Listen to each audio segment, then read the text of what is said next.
What happens when we reach the Great Attractor? Could astronomers hide their knowledge of UFOs? And why doesn't NASA look directly for life like they did with Viking? Answers to all these questions and more in this question show. It's time for the question show. Your questions, my answers, as always, wherever you are across my channel. If a question pops in your brain, just write it down. I will gather them up and I will answer them here. All right, let's get into the questions. Christian Desalier, given the recent uptick in aerial phenomena reports of UAP/UFO incidents, could any genuine extraterrestrial contact be effectively hidden from the professional astronomy community by governments? There is no way that you could hide the regular arrival of spacecraft from space and have it not be noticed by astronomers. I mentioned the incredible impact that the Vera Rubin telescope is going to have on the astronomical community. It's going to be watching and scanning the entire night sky, looking for anything that's changing from night to night to night. And so, if a alien mothership wants to arrive in any direction that is seen by Vera Rubin, it's going to get picked up. And I think, a lot of people think that the way astronomy works is somehow that there's a bunch of government astronomers and they are doing their work and then they show their higher ups at the government and the government approves whether or not they're allowed to go ahead with their research. But it doesn't work like that at all. Like, astronomy is a collection of professional and amateur astronomers. You've got small observatories, large observatories, space telescopes run by dozens of different countries in different locations around the world. There are tens of thousands of astronomers, and they work for universities, or they work for research institutes, or they work for government. The Vatican has an astronomer and their own observatory, and that they are constantly doing their work, constantly scanning the night sky. They are writing papers, and they're not going through any kind of gatekeeper. They're not going through some sort of censor process. They're just writing their paper. They're dropping it on the internet. There's things like the archive where people will share the first draft of their science paper. There's the astronomer's telegram where astronomers are just communicating in these, huge sort of Discord-like server where they're talking to each other. Anyone who wants can go in and listen and read. All the material on archive is free to read. You don't have to sign up for anything. You can just read all of the papers. And often the first place you see them is on archive. Like, I'd say 80% of the papers that make it to journals were already published on archive. So the entire scientific process for astronomy, and really for most sciences, is incredibly open, just done at near real time, and nobody is watching, and nobody is trying to stop anybody, and nobody's trying to oversee anything. And so, and the way these kinds, like, we think about Oumuamua, right? That when Oumuamua, the first interstellar object discovered here in the solar system, somebody reported spotting an asteroid that was moving on a trajectory that suggested that it might be moving on a hyperbolic trajectory, that it was going to probably leave the solar system. And then other astronomers turned their telescopes on the same object and evaluated it and confirmed the trajectory. And then people started to point larger telescopes at it. But the secret was out. Everyone was talking about it at that point. So I think people, before they have experienced what it's like to be part of the scientific community and just how much of a cacophony of voices and programs and telescopes and places and NASA and space agencies and all this. But when people experience that directly, they don't realize just how much of a kind of vibrant ecosystem it all is, and how impossible it would be to hide any information. And also, astronomers wouldn't shut up about it, right? That they love to explain and try to, and there's sort of a great saying, I forget how it works, but you don't have to worry about people stealing your ideas. If your ideas are any good, you're going to have to jam them down people's throats. That the only way that people make progress in science really is by sharing the results, having debates and feedback with other scientists, and hammering away on problems until the truth finally reveals itself. And that just does not play well with secrecy. And so, anytime anyone suggests that there's some kind of, not even conspiracy, just some kind of attempted cover up, some kind kind of way that various people in charge are hiding. Like I immediately discount that idea because of just how open and vibrant scientific progress is. El Cosmodos Drago. What's your view on the whole NASA is avoiding looking for life conspiracy between delays to MSR, Dragonfly not going to lakes, and placing the Uranus orbiter ahead of the Enceladus orbalander? Well, I think that's ridiculous. Obviously, that that there's any kind of vast conspiracy that says that NASA or any space agency is looking to delay. I mean, you may have the Mars sample return mission sort of falling apart because the budget was starting to expand outside of what anyone was willing to pay, but the Chinese are still planning to do their sample return mission. I think the whole search for life took a serious blow back in the 1970s with the Viking experiment, right? So, when the Viking landers went to Mars, they had these really cool experiments on board where they would pick up some Martian regolith, they would feed it some nutrients, they would increase the temperature, give it some water, and would then measure the outgassing that happened in the experiment. And that would tell you whether or not there was just microbes living in the regolith.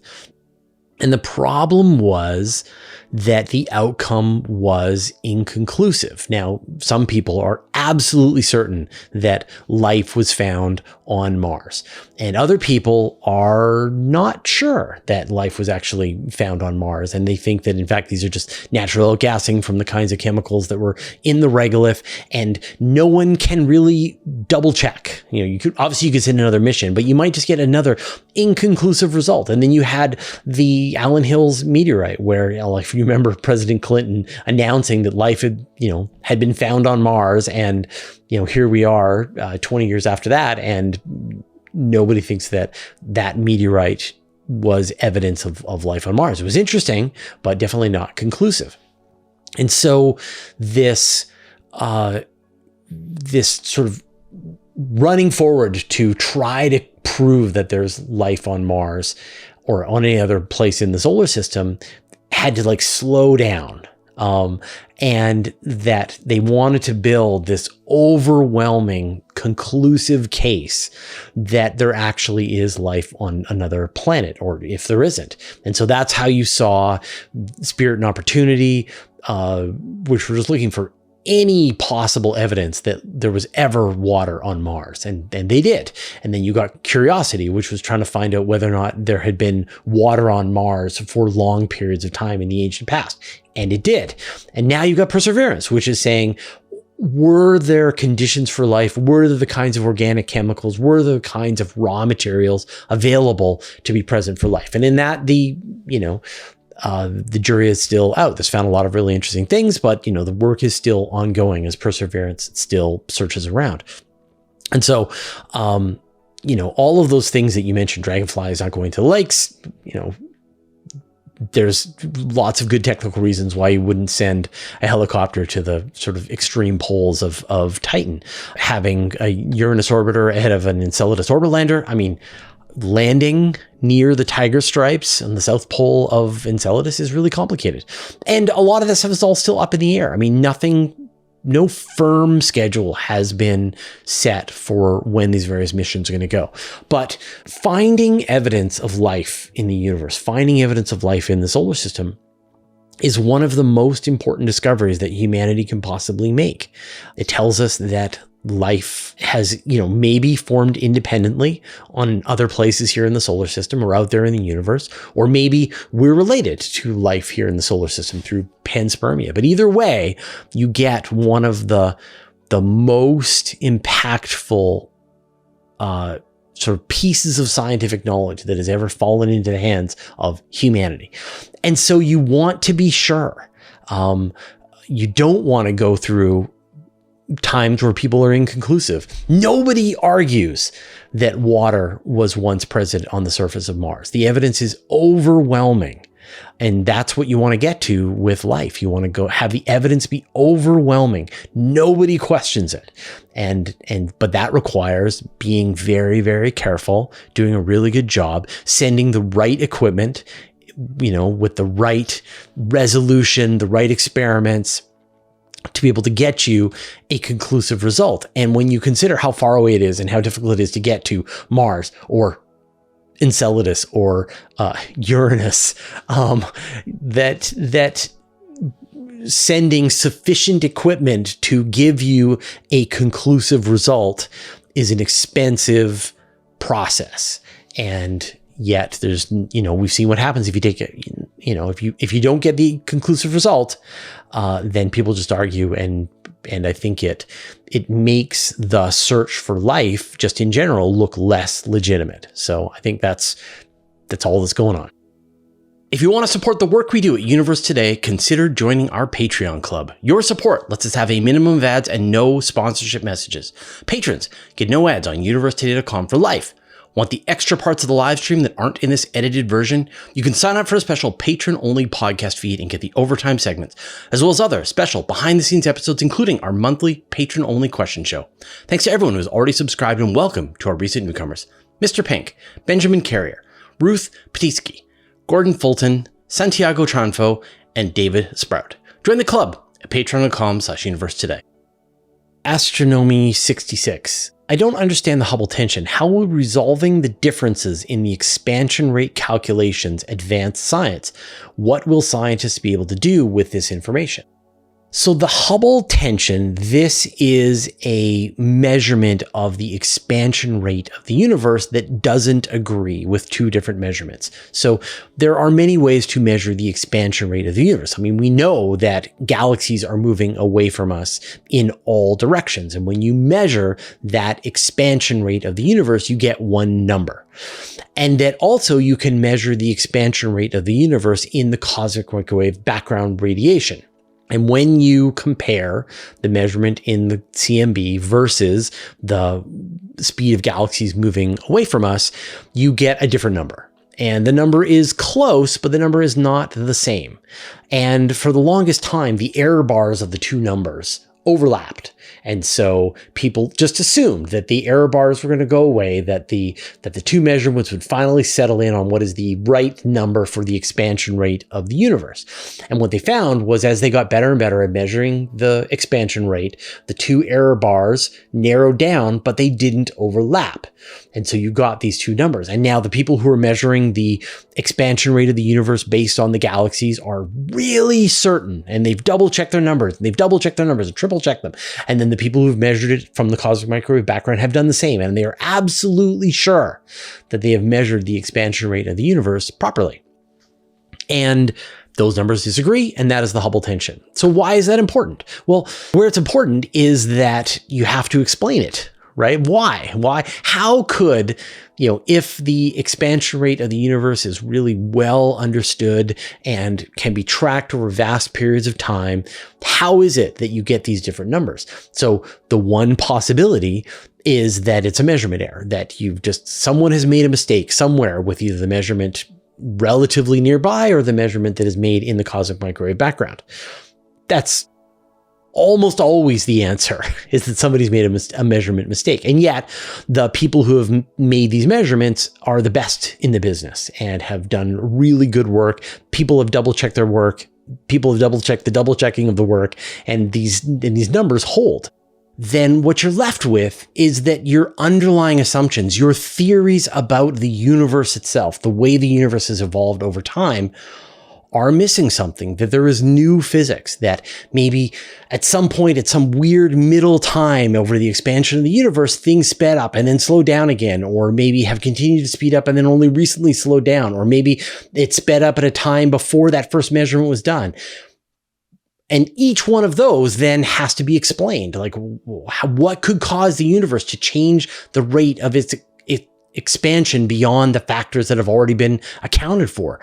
And that's what makes this really exciting. People call the Hubble tension, it's like they call it the crisis in cosmology. And a crisis makes you think there's something bad happening. But this is an opportunity, because the theories about the nature of the universe haven't provided a lot of places to look for things that don't fit. It's when you look for the things that don't fit that you can start to expand the theories and start to understand things at a more deep level. It's the weird stuff, the anomalies. Those are your guide to deeper theories about the nature of reality. And cosmologists are fortunate enough to be getting these cracks, these weird anomalies, and they're then having to try to chase them down and figure out the source of them. So I think, the Hubble tension is this sort of revolution in our understanding of the universe, an opportunity to go back and figure out some of these deeply held understandings that so far have beautifully explained the evolution of the universe over time. And now you can see that there is deeper theory. And we know there must be deeper theories. When you think about the fact that quantum mechanics and gravity can't be sort of connected in any meaningful way, it tells you that there's more to this universe that we understand. Why was there more matter than antimatter in the early universe? Why do we see these large-scale structures of the universe that shouldn't be possible? And it's only in starting to find these interesting anomalies that you can start to more deeply understand the laws of physics in the universe that we find ourselves. So it's a really exciting time in cosmology, and we're going to see a lot of really interesting work get done. And good news is that a lot of really great tools have come online in the last couple of years. We see the Euclid mission, there's the upcoming Nancy Grace Roman, there's the Vera Rubin Observatory, there's the DESI, the Dark Energy Survey Instrument. So there's a lot of really great tools that have just come online to try and help answer this problem at a time when we need the tools. So it's really good timing. Rev MSJ, what happens when we reach the Great Attractor? Something or nothing? So from what we can tell, the Great Attractor is a concentration of galaxies on the far side of the Milky Way. It just happens to be that the core of the Milky Way obscures our view from the far side of it. But thanks to infrared telescopes, thanks to radio telescopes, we're mostly able to see through the dust and gas of the plane of the Milky Way and see what's going on the far side, to see all of these galaxies that are sort of gravitationally connected, bound as part of the Great Attractor. And what is a Great Attractor? It's a galaxy cluster that we are a part of, a larger sort of concentration of galaxies in the universe. And so, what happens when we reach it? Well, we're kind of already in it, and we will never reach it. So, the Milky Way is bound to Andromeda and M33 galaxy. Those are the three big spiral galaxies, and then a cluster of dwarf galaxies. And those are the ones that will eventually merge into some larger elliptical galaxy billions of years down the road. But all the other galaxies that we can see in the universe are moving away from us, and in fact seem to be accelerating away from us thanks to dark energy. And so we will always be moving away from the Great Attractor. Now, we are still gravitationally influenced by the galaxies in the Great Attractor. It's changing the direction that the Milky Way is moving away from the Great Attractor and other galaxies in general, but we will not end up inside the Great Attractor. We will only end up bound up and form a large, we'll only merge with Andromeda, the Triangulum galaxies, and all those dwarf galaxies around us. Everything else will just move away faster and faster and eventually fall over the cosmic horizon, including the entire Great Attractor. All right. Thanks everyone who asked questions, both in the YouTube comments as well as everybody who showed up for the live show that we record. Now we're going to have the time for the next live show somewhere here on the channel. And so just make sure you click on the notification bell. So if you want to be able to join that live, it's a lot of fun. About 600 people show up and just hammer me with questions for 2 hours. All right. I want to talk about the book club, but first I'd like to thank our patrons.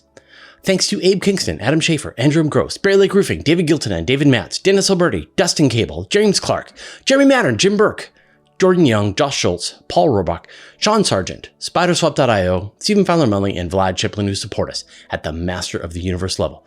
And all our patrons. All your support means the universe to us. So one of the things that we've been doing on the channel is maintaining a book club, and this is very simplified. We're not reading the books together. You are telling me, you are controlling me, you are the puppet master telling me the books that you want me to read, and I am going to then read the book as ordered and then provide my review here on the channel so that other people can find out about that book and enjoy it or not enjoy it.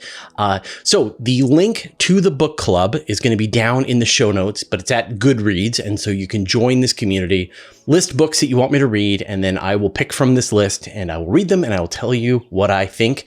And I've kind of run out of books. So go to that Goodreads community and go ahead and post some suggestions that you have. All right. Happy reading, and we'll see you next time.